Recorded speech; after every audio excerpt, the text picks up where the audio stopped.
the Antarctic whaling season is over, the whales migrate north, and Durban becomes the center of South Africa's whaling industry. Starting in the month of May, the sturdy whale catchers steam in a wide loop out of Durban, going about 100 miles offshore to hunt for whales in the Indian Ocean. Durban is the most important city and seaport in the province of Natal, South Africa. It lies between the green hills of Zululand and the blue waters of the Indian Ocean. The whalers spend as little time as possible in port, and as the city of Durban drops below the horizon, the ship enters the world of whales and whalermen. Every day, ships of the whaling fleet start out in quest of their quarry, steaming into a vast expanse of sky and water to do the specific job for which they were built.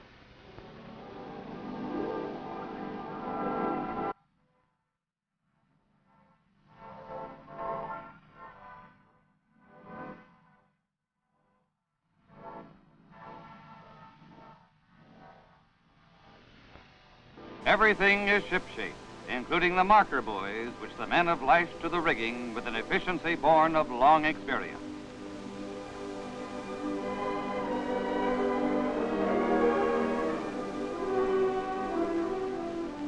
Once out to sea, the charges of black powder are loaded into the shell cases.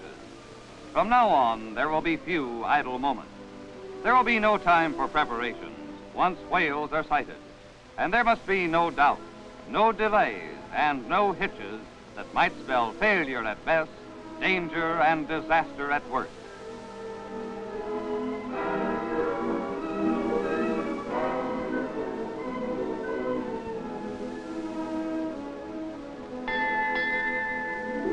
The ship settles down to a time-honored routine as the new watch comes on duty. The catcher may be at sea for 3 or 4 days or longer, depending on the catch. While at sea, each member of the crew has his appointed duties. There are 12 men on board. Most of them are Norwegians whose fathers and grandfathers were whalermen. All are anxious for success, as each man shares in the profit. If after days of vigilance no whale is sighted, it's a personal loss to them all.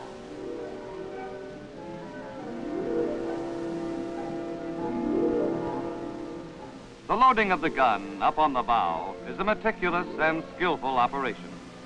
The harpoon has 4 prongs or grapples that open inside the whale and prevent it from being pulled out. It is lashed into place to keep it in position until it is fired. Attached to it is a long nylon rope, 1.5 inches thick, immensely strong and amazingly flexible. The harpoon head contains an explosive grenade with a 2-second delay to kill the whale quickly and humanely.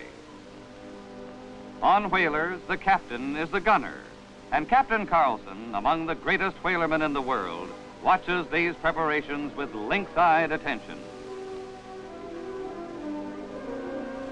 With the loading of the harpoon completed, the gun is swung pointing forward and fixed in a safe position where premature firing will do no damage. And finally, the charge of powder goes into the breech. The correct loading of the gun is the result of long experience. Everything is ready, and as the hours pass, the ship's focal point shifts upward. From time to time, each whalerman glances up to the crow's nest high overhead, where keen eyes sweep the sea in search of the telltale plumes of spray that indicate the location of a surfacing whale.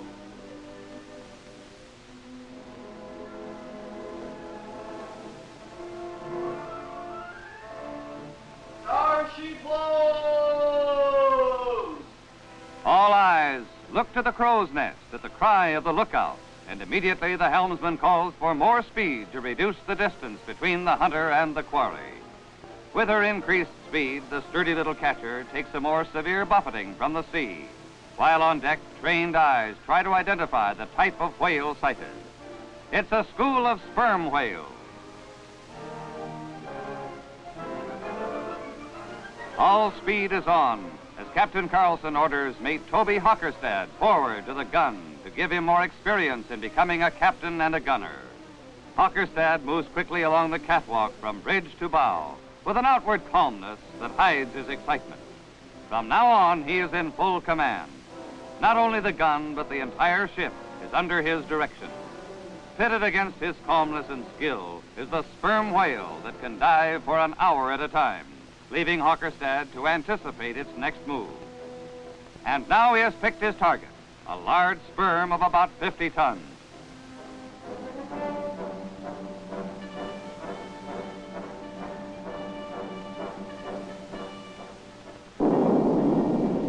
Hockerstad signals a hit. If the whale isn't killed immediately, a second harpoon is fired.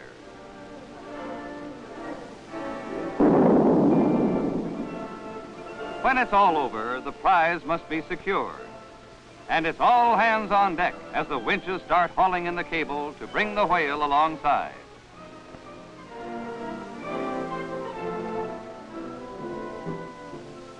A hollow spike attached to an air hose is driven into the dead whale. Then the compressed air is turned on in order to make the whale float, whether the catcher leaves it or takes it with her. This particular whale is to be left for a while, so the marker buoys and flag are unlashed.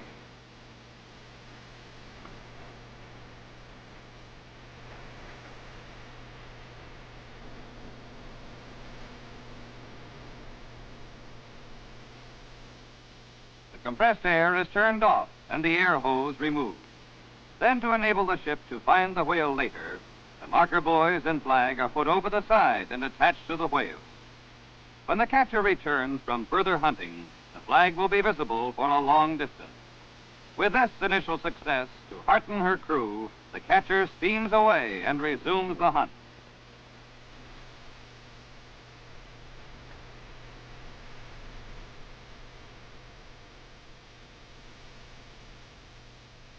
On deck, the preparations begin all over again. Steel cables are re-stowed and the nylon cable that snakes out after the harpoon is recoiled. Thoroughly and meticulously, the crew gets ready for the next feverish chase to be heralded from the crow's nest with a cry, "There she blows." For mile after mile, the catcher lumbers on, enveloped in uneventful routine.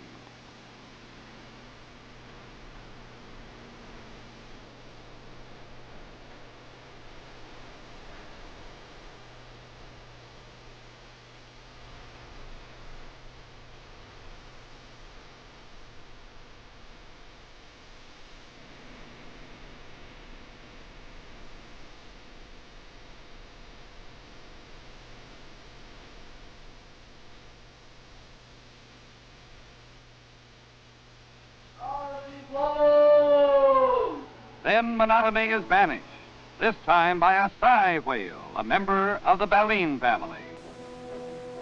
The same reaction, the same excitement, the call for speed, and again the little catcher takes a buffeting as she enters the chase.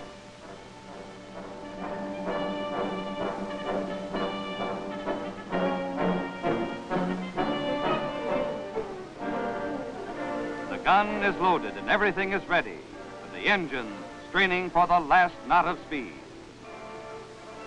This time, Captain Carlson himself takes over. It's a hit, and a fine sty whale is added to the long tally that has made Carlson one of the world's greatest gunners. It's good news for his crew, and they set about securing the catch with a good will. It's interesting to notice the spots or blotches on the sty whale, a marking that distinguishes it from other types of whales. Sometimes, as the air is forced into a whale, it works its way toward the head. In seeking an outlet, it blows up what appears to be the tongue, but what is actually fibrous tissue, and a huge balloon emerges from the whale's mouth.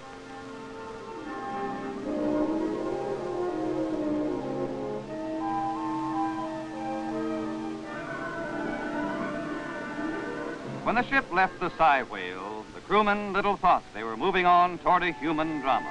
There were no indications.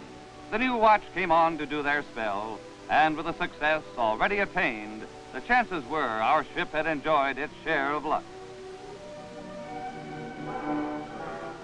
Then a finback whale broke the surface. Starship blows! After the lookout had spotted him, there were the same reactions on board, except this time there was the grave risk of foundering when going at full speed in a rough sea. Up on the bridge, Carlson had to think of the danger to himself and his crew before making a decision. There was trouble ahead. The seas were becoming rougher, and seaworthy though she was, as the speed was increased, the little catcher began to take a pounding. That 80-ton finback whale was going to involve a tremendous risk. The odds were enormous. The gunner was courting disaster. If he were washed from that tiny bow platform, he would be crushed by the ship or cut to pieces by the lashing propellers. No wonder Carlson hesitated. Was the prize worth the risk?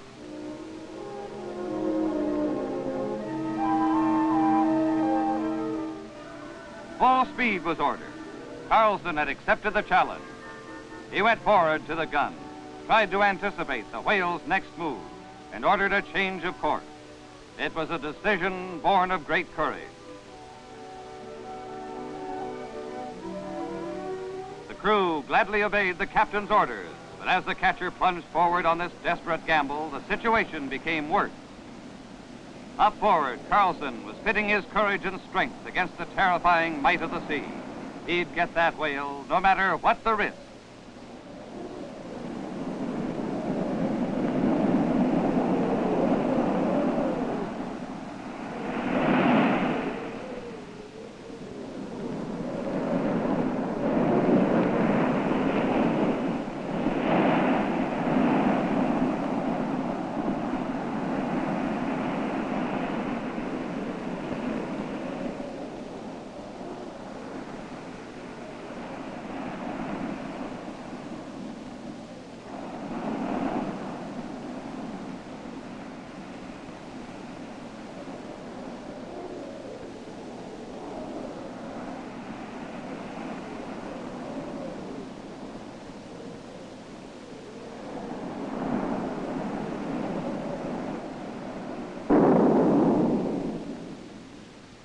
This finback whale, 80 feet long, was shot under conditions that would have defied lesser men.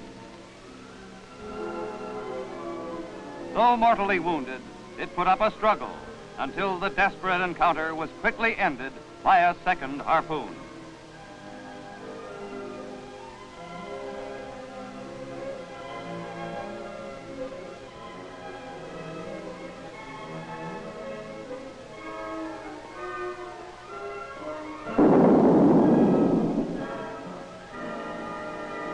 The stakes had been high, but Carlson had gambled and won, and all the crew would share in the reward. All that remained was to get the prize back to port and collect the bounty. This time, as the winch stopped, the huge finback whale was secured alongside, ready to be towed back to Durban.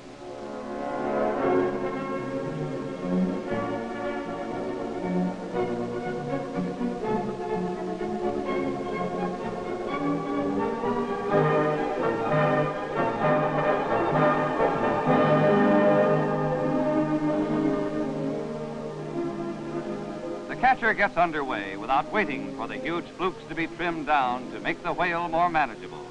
It has been a satisfactory trip, most satisfactory. The course is set to pick up the sei whale shot earlier, and as the catcher nears its approximate position, a pinpoint in an endless ocean, binoculars scan the seas for the marker flag. But now the dead whale has company. Seagulls are feasting on any tasty morsels they can detach. It may be they are feeding on part of the whale or on parasitic worms, whose whale-worrying days are now over. And the gulls are not the only visitors, for huge sharks gorge themselves on chunks they rip from the whale's carcass.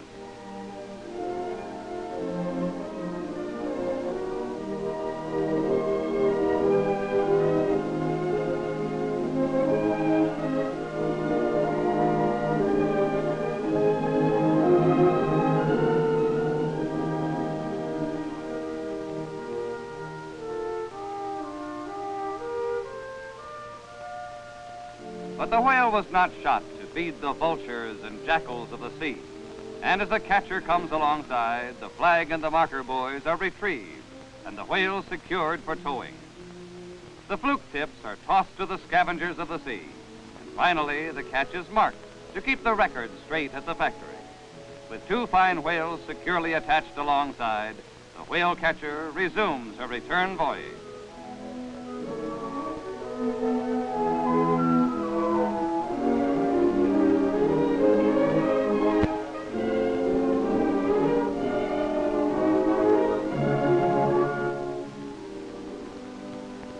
A distant flag marks the sperm whale that was shot first. The sperm is a strange mammal which feeds on octopus, squid, and cuttlefish. Being smaller than the sei or the finback whale, it is more easily handled. And almost as soon as the marker flag is recovered, it's full steam ahead, this time for Durban.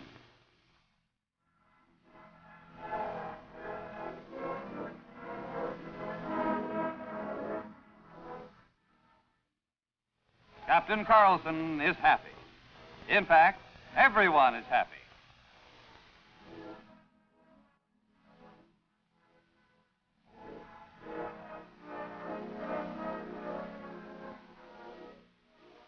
And just to emphasize the good fortune of this trip, the ship meets a sister catcher, which has reached her time limit at sea. She is heading for port with no whales. It goes like that. She has had no luck, while the escort of gulls wheeling overhead proclaims that our ship has been more fortunate. And right now, Carlson, who doesn't often have the time to indulge in such whimsy, admires the beauty of the evening.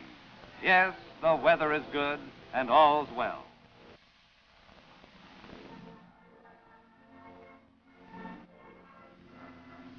Next morning, Durban appears dead ahead, and soon the ship is passing close to the whaling station where the catch will be processed.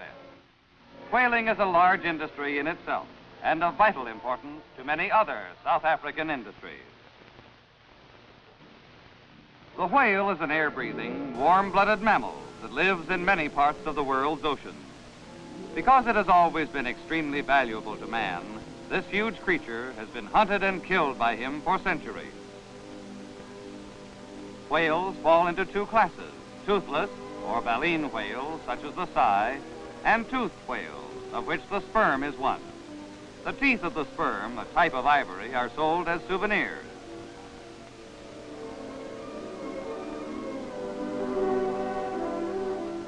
When whales are hauled from the sea, it becomes apparent what enormous mammals they really are. This bull whale is 80 feet long and weighs approximately a ton for each foot of its length, a mountain of flesh and bone.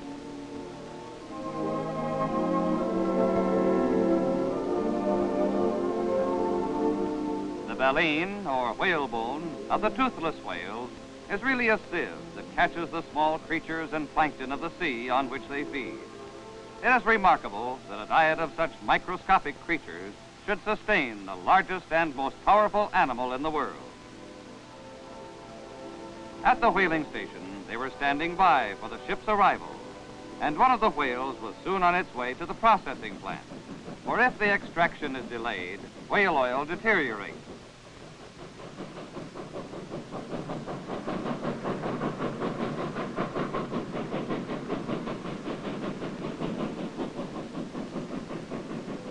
The whale is regarded as an abundant source of valuable raw material. Oil from the whale's liver is used medicinally. Certain parts of the meat are for human consumption, finding their way to many dinner tables. The rest of the meat is rendered for oil, and the residue provides animal feed. The bone is crushed for bone meal and used as a fertilizer, also for feeding cattle and poultry.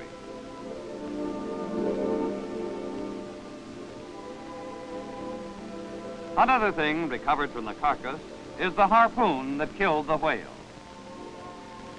The baleen, or whalebone, is still used for stiffeners in ladies' dresses, to make bristles for brushes, and one specialized use is to make the plumes that adorn the helmets of the Royal English Guard. The most valuable product is oil, about half of which comes from the blubber, the fat just beneath the skin. The greatest use of whale oil is in the making of soaps and margarine, and the oil from the sperm whale is used as a lubricant for engineering instruments.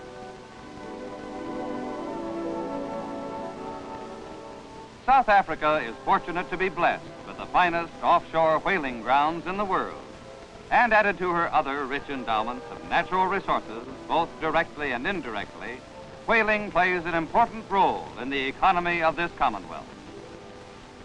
Whaling is a big industry that depends on the hardy men who go down to the sea in little ships.